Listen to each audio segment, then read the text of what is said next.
Hello, ladies and gentlemen, and welcome to the REC podcast, brought to you by the REC Toycast. I'm your host, Roman Chavez, and with me, as always, Eric Icarus. Eric. What's up? You can find us on the gram at REC Podcast. You can follow myself at Roman REC Podcast, and you can follow yourself.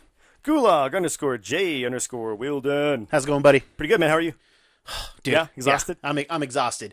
I hope you guys enjoy episode 145. That was our first attempt at doing kind of multiple angles, multiple cams, and it was a bear because, guys, believe it or not, I don't know what I'm doing. I'm figuring stuff out. Don't say that. And it took, well, no, but it's the truth. I'm not saying anything that's not the truth. And it took me. We're consummate professionals here. It took me days. No, I want you guys to know that I sweat for this, that I bleed for this, all right?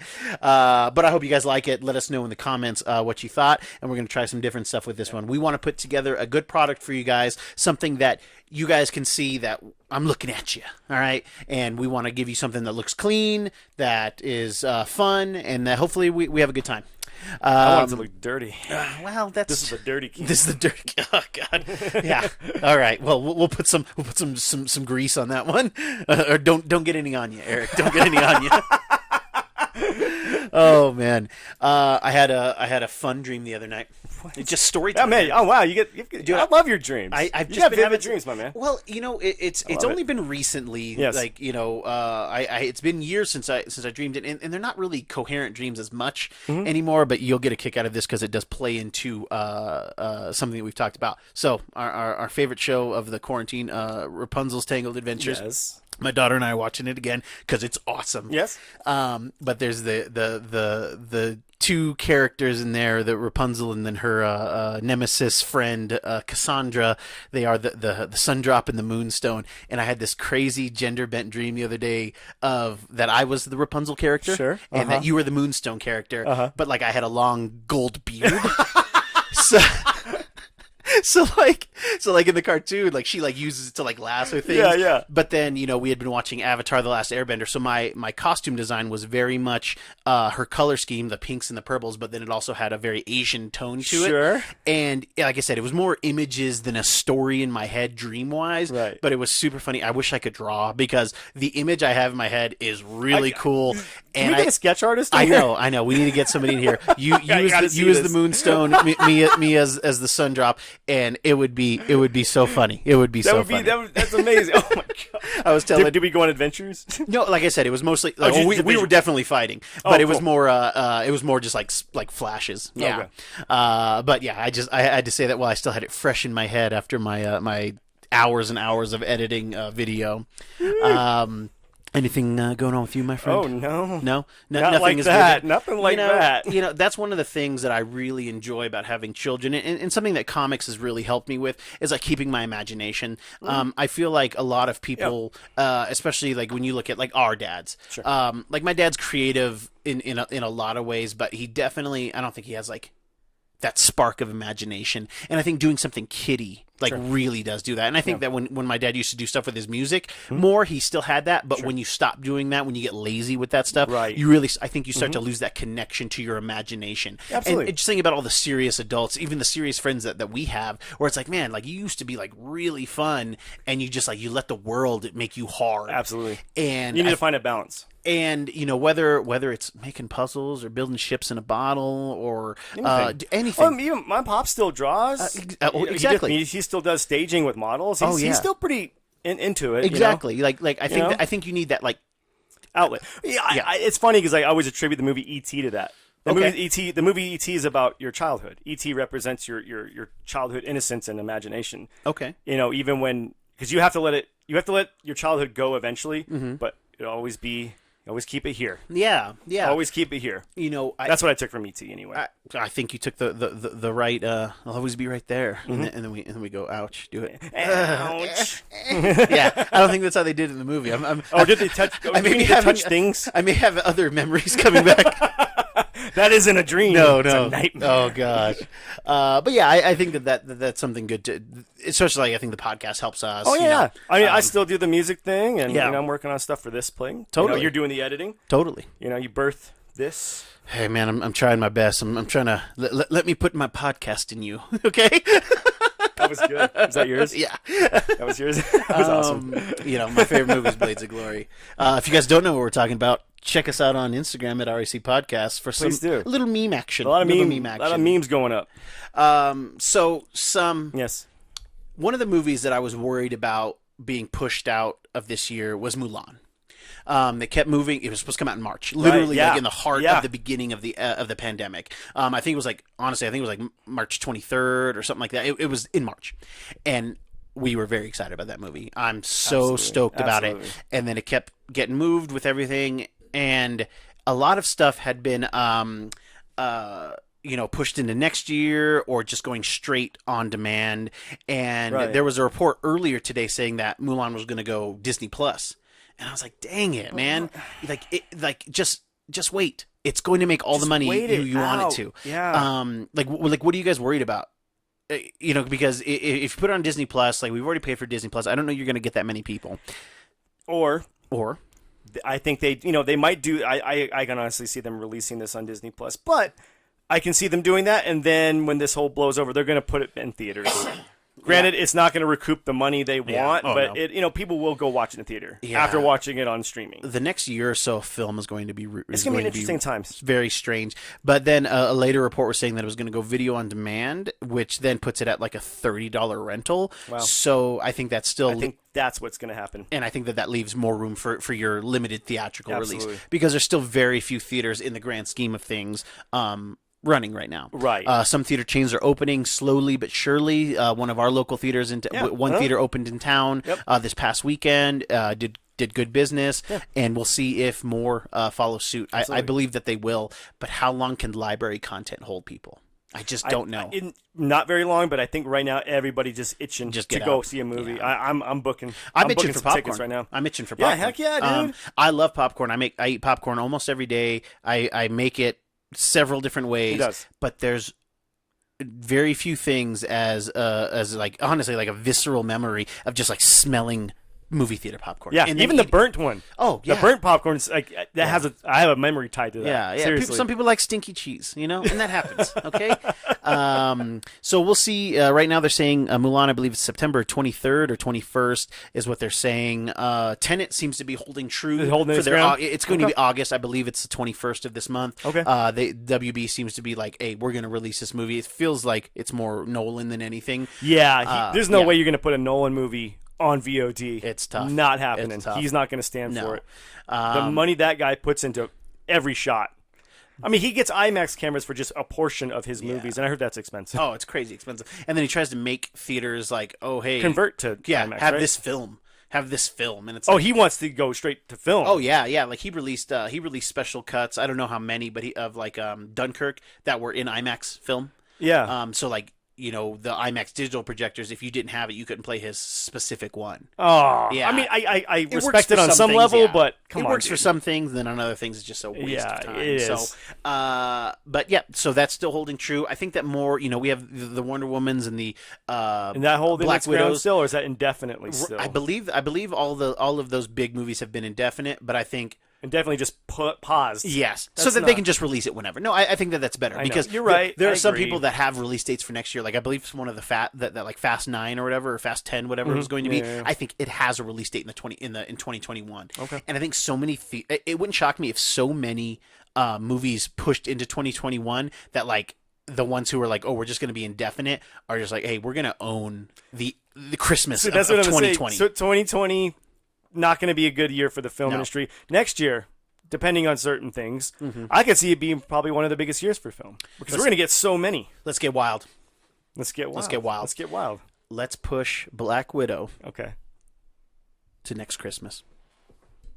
I think that we for sure, or next November, I think that we for sure, as a world, this is just my hope that there's a vaccine and that we can get full occupancy theaters again, because that's really, again, that's just going to hurt.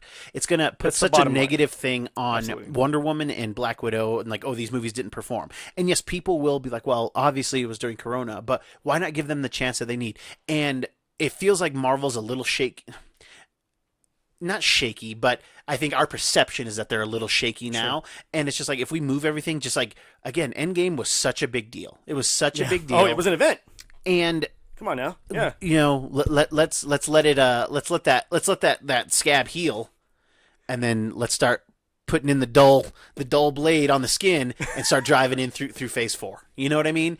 It doesn't need to be like I'm not in any rush, and I know more people want to watch it just because we want entertainment, but I'd rather watch it at full occupancy so it can make its money. I want the energy. Yes, I want the energy. That's what I'm. Yeah, I don't care about the money. I'm not going to see any of that money. No, but I don't want to sit in a theater where there's only 20 people on a Friday night. It almost ruins the movie. Yeah, it's like, a movie experience. It is, because if you're not going to do that, I would rather just watch it on demand. For sure. As much as I don't want to do that, yeah. I want the energy. I want that feel of a movie experience. Yeah. When was your last movie experience at this point? I can't even remember, my exactly. man. Like straight up. Exactly. What was the last thing I saw? I mean, the last thing I probably saw was... I think it was Harley Quinn. Oh, God. I think that was the last movie I saw. That might have been it. That was might have been it. Yeah. So, cool. You know, it's... I don't know. I just... The longer we're in this, the more I don't want to be cheated. Okay, I don't want to be cheated. You're on a desert island for 4 years. You come back... And I saw that Harley Quinn cup. Yeah, you come back, and then you're not just gonna take any lady out. Okay, you're not looking for a cheeseburger. You want that filet mignon. Okay. Let's and I think in that first year, with the sides too. Yeah, with the sides, baby, with the Brussels sprouts, okay, the roasted Brussels sprouts in the garlic mashed potatoes. Yeah, baby. Now that first year for sure. That first year you get off that island, you're gonna eat whatever you find. That's But a good point. But the longer you wait, the more you're like, Are you talking about movies or my Tinder dates? Hey, I think we're going. I think they might be one and the same right now. This is an onion right now. Yeah, this is the whole thing, man. That's what this world has become. All right, so you take that as you will, kids. You take it as you will. We had, I think, in that painstaking episode that I edited. Again, I want you guys looks to know. amazing. I want you guys to know. That looks great. I mean, man, he's getting it down. I hope you guys like it. You better like it. Yeah, good. If you're only listening on the podcast, check us out on YouTube as well. Give us a subscribe. We started with our Before There Was an MCU. Yeah, before the dawn. Yes, before the darkness before the dawn, That's as right. it were. We Not just Wesley Snipes. No, Jesus. We talked about Blade. We spent a lot of time on Blade. Which was the beginning for us. Yeah, that's what we think. Yeah, 1998. Well, it was the beginning of superhero movies taking form as a serious art. Yes, and we kind of jump ahead. 99 is really owned. We talked about the year that was 99. Yes, we did. 99 was one of the biggest years of film. Oh yeah, I love that episode. But I forgot we did that. Yeah, I know, and it wasn't even we may have to revisit. I think we might remaster those. Let's look at it at 2029. Yes. So that we can do an anniversary. I'm down with that. And I'm down with that. We'll revisit. If mankind's still alive, absolutely. I will be around, guys, because you guys got to listen to the show. Of course, you're going to stick around. So we're going to jump ahead. We're going to go to the year 2000. Ooh. Okay, this is a big deal for me. This is a big Y2K. deal for us. This is a big deal for us. Yes, it is. Year 2000, I started my job in the movie theater industry. In the business. I was a concessionist. I was an usher. I was a projectionist. I was an assistant manager trainee, an assistant manager, a department head, a theater. I did it all, baby. I did it all at the theater level. And it started in the year 2000. And in the year 2000, there's a ton of comic book movies are really starting to the bubbles, the pot's boiling. Yes. On straight to DVD, we had Batman and Beyond: Return of the Joker. Yeah. Batman Beyond: Return of the Joker. Right. If you've not seen that one, it's a super fun animated film. It's really good. I don't believe it got a theatrical release at all, but super fun. Flies under the radar a little bit. Completely under the radar, but it's a solid Joker Batman story. I mean, arguably the last Joker story. Yeah, that's a good point. World, I mean, it's a little convoluted how they bring him back, but whatever. It's comic book science. It's fine. It works. But we can talk spoilers here, right? We're gonna talk a little spoilers here, just quick ones, yeah. But I love the end fight scene with Terry and Joker, where he's not. He was talking about how he could never make Batman laugh. Yeah, because he doesn't have a sense of humor, and Joker's just not funny. Yeah. And just getting in Joker's head, reversing the role on him. Yeah. And then, I thought that was brilliant. Oh, it was excellent. There's no way Terry's going to take him down. Yeah. Because I think he was already enhanced at that point. Joker was, right? Or is he just crazy? He's fighting just crazy. Yeah, he's just fighting with crazy. He hadn't dealt with that type of thing. And even Bruce tells him in that animated movie, he even asked Terry to turn in the suit. Like That's right. Like Yes. like Bruce is so afraid that the Joker might kill Terry. Absolutely. That he's like, hey, you've avenged your father. Yeah. And you've done good. You've done right by the Batman name. He's like, you didn't have to do this, and thank you. Yeah. But I'd like you to give back the suit. Right. And it's like it's such a crazy thing because Batman.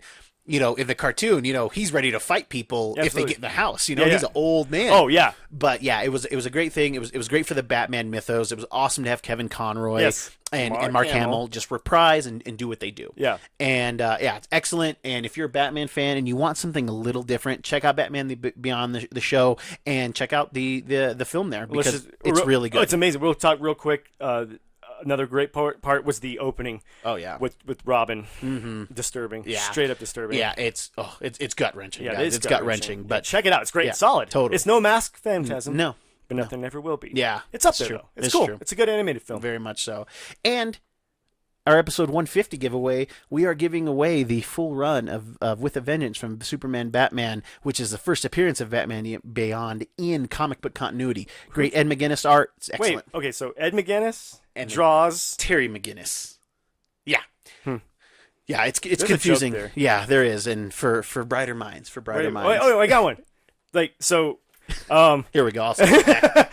So Abraham Lincoln was shot in the Ford Theater. Uh-huh. I got something there. All right. We're going to go to the end of the show, and I'm going to have it. Okay, cool. There's something there. There was a Crow movie that came out in 2000, and we're big Crow fans. Yes, we are. We're big Crow fans. Yes. But somehow we skipped a movie. And let's be real, the Brandon Lee one's the only good one. City of Angels. It's got its charm. And the soundtrack is killer. It is killer. It's totally worth it for the soundtrack. Absolutely. But the Crow Salvation came out in 2000, which I don't know if it went to the theater. I don't remember. I don't it at all. believe it did. Had Kirsten Dunst in it, and it just looked terrible. I don't want to waste much time on it. I vaguely remember the cover art. Yeah, that's it. And then I just forgot about it, dude. Yeah, it is a comic book, but not comic book inspired. There's not a Crow Salvation like comic book by James O'Barr. Yeah. And which I don't think he wrote off on this. No, one. not at all. I didn't even see his name on. No, I think he just got his money. Yeah. And he was like, yeah, you can do whatever. Do whatever. This garbage. Yeah. Do whatever. I miss my girlfriend, or wife, or whomever. Crow, the first one is still pretty solid. good. It's pretty good. It's campy, cool. but it's still pretty good. It's got a gothic aesthetic. I love it. Set in Detroit. It's classic. Sure. It's classic. Sure. But 2 got its charms. This never saw. Don't care. No. And then we'll eventually get to we'll get to the one that we thought was the third one, which was actually the fourth one, but that's in a later episode. One that I think deserves an honorable mention, and because it is in the vein, and that's M. Night Shyamalan's Unbreakable. Yes. The year 2000. Yes. What a good movie. We've talked at lengths about it. However, right. I mean, it deserves to be talked about in this context because it was comic book inspired for sure. It felt like it's weird. It felt like Christopher Nolan had a dream, and then somebody wrote the dream that Christopher Nolan had. Awesome. By putting the more human element in it. Sure. But because it was a dream, it still had the powers. Right. And I mean, last January, 2019, that's when, isn't that when Glass came out, I believe? Yeah, it was last year. So the conclusion, of that story happened 19 years later. Spoilers. Yeah. Sorry, guys. Spoilers. But talk about, I remember when I watched that movie, I can't remember if I saw it before you, and I was like, dude, you have to watch this movie. Okay. And I was like, which was a great thing about working in theater when you're in high school, when you're a projectionist and you get to watch all the movies early. Oh, so good. I miss it. But yeah, when I saw it, I was like, dude, you have to watch this movie. Oh, and I was already on the Shyamalan bandwagon. Yeah, we would have been 16. Yes, that's about right. Yeah.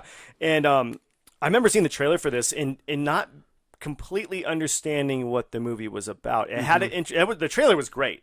Gave you a lot without giving you anything. Yeah. But also I love the way you had the description you gave for it. It was just genius. But really it almost gave the superhero genre more of a serious tone. Yes. Without the blood and guts. It was a drama. It's building on what Blade kind of started and taking itself seriously. Right. But then, like you said, they made it a drama, and there's so many scenes in there that it still gives me the goosebumps. Top 15 favorite movie for me, sure, absolutely, for sure, still good. I mean, the twist was pretty cool, and it's so good that even when Split came out, I liked Split, and then spoilers. When the tie-in happened, Yes. it reignited my love for launched Unbreakable. it. Yeah, Yes. big time. And then it carried that. It made Split a better film, and then it got me really excited for Glass, which was just okay, like a strong okay. I liked it, but there was a lot more it could have been. It could have been amazing with how good Split was, and then what they were trying to deliver to us. I feel like if M. Night would have hit a home run with Glass, he'd be back in the A-lister. I think he's back down in the. He needed another year. He's in the little leagues now. Yeah, it needed another year to simmer, man. Yeah. It just you have to let it simmer. Yeah, but it from the warrior poet Michael Jackson. It's again, but again, it just the I love the dichotomy of the characters in there. Sure, great. M. Night doing so many cool things with subtle things like color. Yeah, doing genius things like that, and just kind of giving more cred to the genre. Yeah, I don't think we would have got Dark Knight, the whole Dark Knight trilogy, without Unbreakable. Dude, and honestly, aesthetic-wise. I didn't make that connection until just now when we were talking about it. Like, Right. I was like, oh, this feels like... For sure. This feels like if Christopher Nolan made this movie, it wouldn't shock me. No. Because it has the weird stuff in it. Sure. It's taking itself very seriously. But I will say that this does have a little bit of whimsy to it. Whereas, yeah, totally. Whereas you don't get... whimsy is not ever a word I would use with Nolan. Never. Not never. But no, it's got the Shyamalan whimsy to it. Yeah. It still got some unintentionally funny scenes, like when the son has the gun and he's pointing it at David, and he's like, "I'm just gonna shoot you once." Yeah. It'll be okay. It'll be okay. You're gonna be all right, Dad. Yeah. That Haley Joel Osment wannabe kid. Yeah, hey man, but he stuck around for the 19-year reunion. Oh yeah, so. he was hanging outside the studio. Yeah. the whole time, like, you guys gonna do this, right? You got some change? He was still property of the studio at that point. Oh gosh, yeah. Like, well, bring out the gimp. But the gimp's sleeping. But the big one, okay, Yes. the big one, and I think for more people, this is kind of the start of comic book movies, and this is going to be Bryan Singer and Fox's X-Men. Yep. This is where it is. This is where it is. We had our episode earlier in the year because this is the 20-year anniversary of X-Men. And it's so hard to believe. I'm even getting a little serious about it because it's that big a deal. It's so hard. I mean, just to think about, like, Hugh Jackman has been our Wolverine for he did it for 17 years, and in our hearts for 20 years, he's still and maybe in our life, for forever. Absolutely. But X-Men was the one that kicked it off for most people. But definitely, again, it was my first year at the movie theater. Yep. I wanted that poster so bad. Yep. It's just everything I could do. Let me get to that Were poster. You at this point in the theater, were you getting back into comics? Yes. You were just kind of. I was getting back into it because X-Men was coming out, and I was like, "Oh, cool!" Like, you know what? I could read a couple comics and it not be a big deal. Yeah. Because you had that nerdy stigma, but back then it was a big deal. Oh, it was such a big deal. People get picked on and all that stuff. And it wasn't cool to like comic books back then. No, and I'm glad that it is cool now. Yeah, it's amazing. I'm glad that those same people who may have picked on somebody, it's like those people that they're eating crow salvation. I could see the no one needs to eat that. I wouldn't wish that on anybody. But those bullies, it's crazy now that their kids are probably rabid comic book fans, And this for me, aside from Blade, this brought the ensemble aspect to the comic book genre. Like, this can work. We can bring a team into this, and it will work. Yeah. Right casting. I think everyone hit a home run. Yeah. Even Tyler Mane was great as Sabretooth. He's fine. Yeah, no, it was awesome. Ray Park was fine. It gave us what we wanted. Charles Xavier, oh my gosh, Patrick Stewart. And I mean, again, everybody was great. We'll keep watching Patrick Stewart suit up in anything as long as he's willing to, Absolutely. And the good thing about that, I mean, God, he was old 20 years ago. Yeah. And he's still around. Still looks pretty good. Still looks great. All things considered. Still looks great. Yeah. I mean, the movie does it is dated. Yeah. The leather suits. Some of the dialogue's pretty bad. I'm glad that the MCU. I remember when we saw that, we were like, oh, this is cool. It's an update. It makes more sense. But being able to get the kind of the grown-up interpretations of our characters' costumes is great. Yeah. Like what the MCU is doing now, where they're just like, hey, we just need to update this. Yeah, like absolutely. when you see Captain America in Winter Soldier, when you see that costume when he's on the best ship, one. That's his best one. oh my gosh, That's his best costume. It looks so good. Because even in the first Avengers movie, it looks a little funny. Age of Ultron is my favorite one. He does look. That's bomb my in there. favorite. I like that. I like the costume. red lining and Yeah. everything. But I like the fact that in Winter Soldier, it's kind of like the stealth costume. Yeah. It's you more know? of a combat. Yeah. Like it makes designed total for sense. stealth. Yeah, totally. Yeah.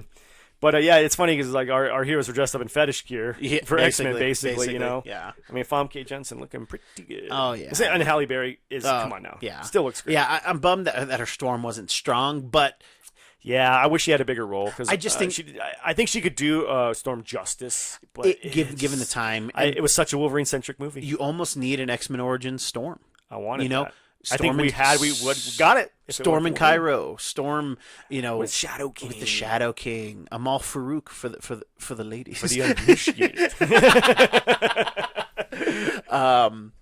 You know, that one was the big one, Yeah. and we'd kind of decided we were going to separate these shows by the year, but Yes. but we spent a lot of time on X-Men. We did, yeah. We And don't go there's- to two lengths into it, but No, yeah. And you know, it's a big favorite of ours. My favorite thing to say about it is that I watched it 12 times in the theater.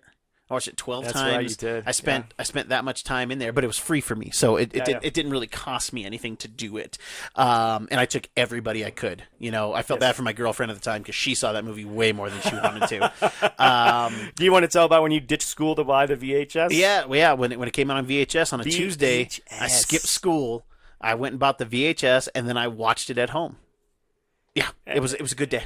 It was a good day. That sounds like a great day, actually. It was, you know, it was me, you know, giving the love out to something that I had loved so much. Absolutely. And, you know, X-Men 1 is still entertaining. There's still really good moments in there, which we break down in our X-Men anniversary episode. But it deserves. Hats off to Bryan Singer. Whatever, I know there's speculations that he didn't direct a lot of it, but Oh, he and put that it he's together. a terrible person, probably. And that too. But, you know, he put it together and whatever.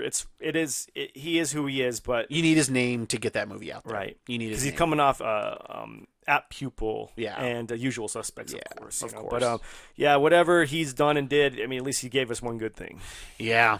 Hopefully the bad stuff isn't as true as we think, and if it is, get him. Get him. But we're going to kind of combine 2000 and 2001 because it was odd. This was still the tires still on gravel. Yeah, I think they were like, okay, we had 2 hits here. Yes. We need to regroup. Yes. You know. And but with 2001, there's still some comic book related Some stuff. interesting stuff's coming out. And a big one, and we've talked about this on the show because we like this movie, but it's From Hell. Yes. From Hell. Yes. Johnny Depp and Heather Graham. Yep. Who are the directors? The Hughes brothers, which I a lot of people did not remember that. We Did not forgot. remember it. I had to look it up. I'm like, who did direct that? And it was the Hughes brothers from Menace to Society fame, Dead Presidents fame, Book of Eli. Book of Eli. Yeah. Yes, absolutely. You know, they were probably when this came out. I think that threw everyone for a loop. Yeah.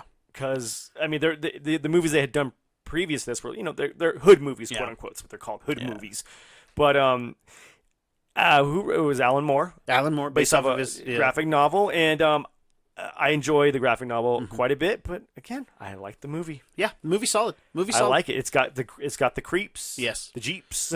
great actors. It may have been Sleepy Hollow. You know, it's got a Tim Burton feel to it. It does. For sure. It doesn't have the we'll say whimsy that Tim Burton does. No, God, no. This is straight on. It is a Christopher murder. Nolan version of. But yeah, that's cool, and that's cool because it really is so obscure. And I bet you whatever Hollywood executive like greenlit that was like, oh, I'm a genius. Like I'm gonna do, and then it just didn't do anything. It didn't. I bet you if you do that same From Hell movie today, it cleans up. It would. It probably does something in the realm of a Sin City initially, you know, absolutely. because it could have that boom. Yeah. One that I didn't see actually, and is not a comic book that I'm super familiar with, is Ghost World. Yeah. Ghost World. It's a very indie comic, Yeah. for sure, and it's not based on superheroes, Sure. in the slightest. But they made a movie out of it, and it's got a pre-famous ScarJo. Okay. Yeah, Scarlett Johansson playing not the lead role, but like the best friend in the movie. When does Lost in Translation come out? Lost in Translation is 2004. Okay. So this is like 3 years later. So, yeah, so it's still pretty. So she's got early. some time, man. But Okay. yeah, it's an interesting movie. I barely remember the book. I remember kind of breezing through it at one point. But it's you have not seen it though. I take it. No, it's guys, if you don't get me with the trailer, it's hard for me to make time for your movie. It's something I would have liked to have seen, but maybe I'll catch it one of these days. Maybe one of my lists of things to do. Watch the comic book movies I haven't seen. Right. That could be a good one for you. What's that one that you like with Paul Giamatti that I haven't seen? Oh, American Splendor with Harvey Splendor. Picar. Yeah. I'll have to catch that one. It's a good one. I haven't watched that one. But one on this list that is arguably, I've seen it just as many times as XMen. Josie and the Pussycats. That's right, of Archie Comics fame, it counts. Josie and the Pussycats, Rachel Lee Cook, Rosario Dawson, Tara Reid, Alan Cummings in it, Parker Posey. I don't even have that written down here, guys. I just have the name written down of the movie. I had the soundtrack too. Dude, I still have the soundtrack. I haven't seen it. Yeah, but did you listen to it? Heck yeah. I haven't watched this movie in years. I'm not gonna lie. For sure. But I really enjoyed it. It's a great like riff, especially at the time. It's like this time capsule of like over saturation to like marketing and just like it was a satirical movie. Yeah, but they didn't market it like that. They did not market it that way. It's actually really funny. It's so funny. It's a diamond in the rough. I have the poster. I'll put that up right here. Yes. And it is so good. It's the music's fun, the story's fun, and it's just again, I can't say anything else. It's just got a fun one movie. of the funniest openings to a movie I've seen. And again, did not expect anything from this movie because they marketed it as like it's a kids movie, kind like of a kid movie. Bopper Yeah, a teeny bopper movie. Had Rachel Lee Cook. Yeah. So, And Rosario. Yeah. But again, it's a satirical movie about the music industry. Oh, and it's so funny. But the opening scene cracks me up because Alan Cumming plays like this manager, right? He's a tour manager for bands, but he's managing this boy bands.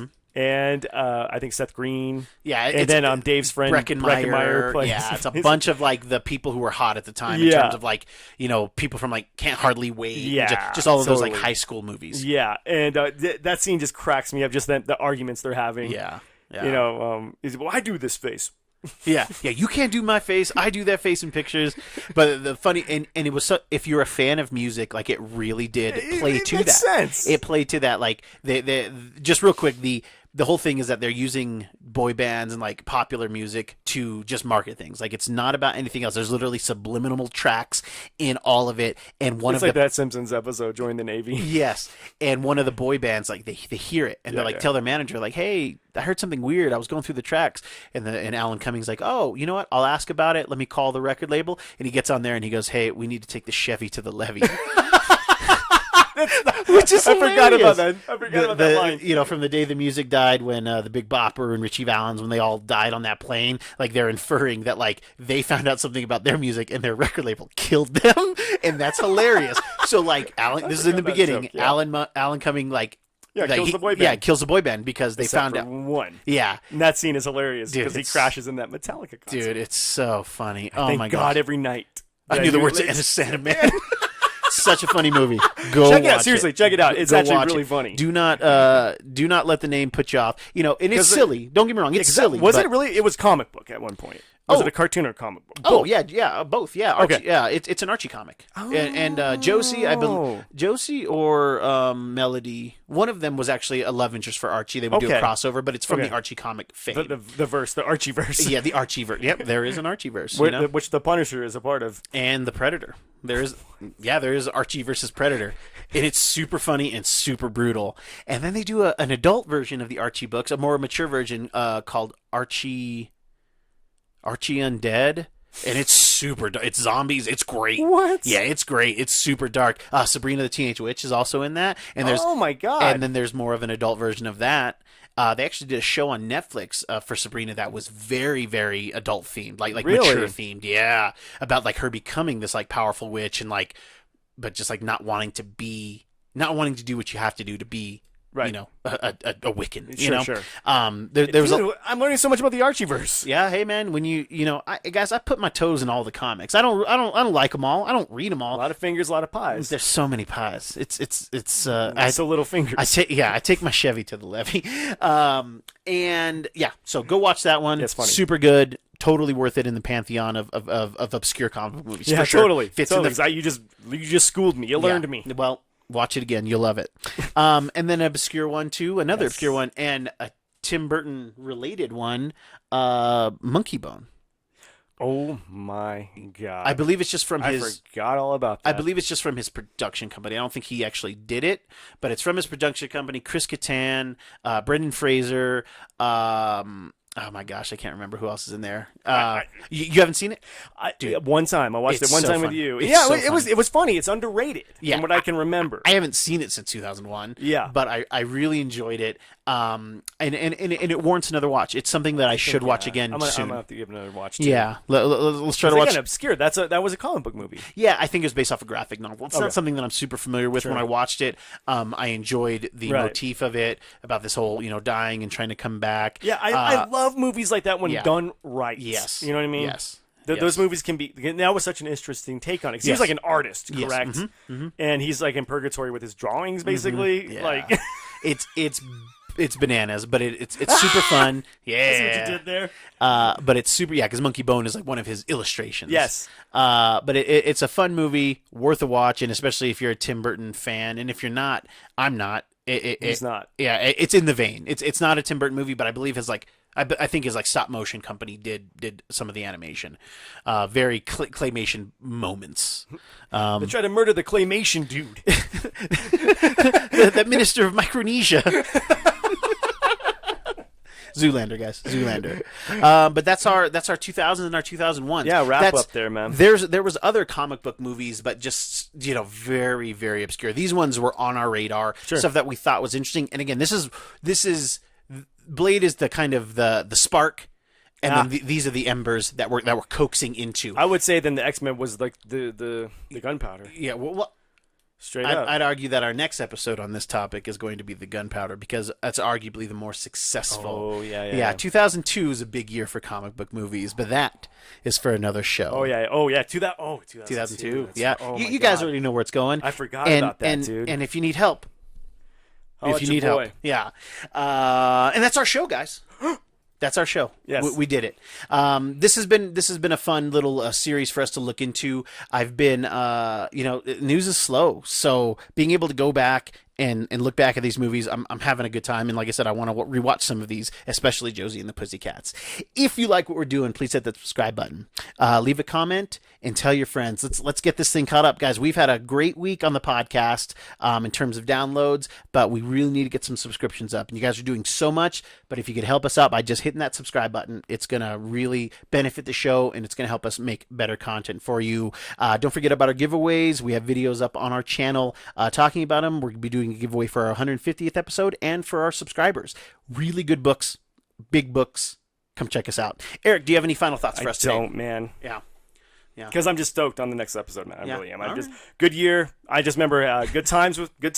Yeah. Going to the movies with this, man. The yes. memories that that's why I'm a little quiet right now. And come on, man. We're teenagers and yeah. being fans of this stuff.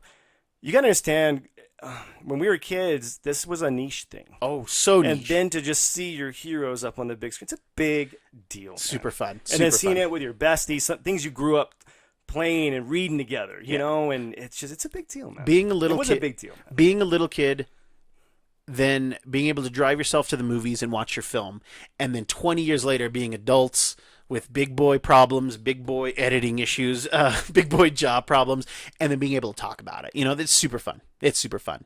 Kids, thank you so much for watching. I have been your host, Roman Chavez. I'm still Eric Icarus. And we will catch you on the next podcast. 2002, baby!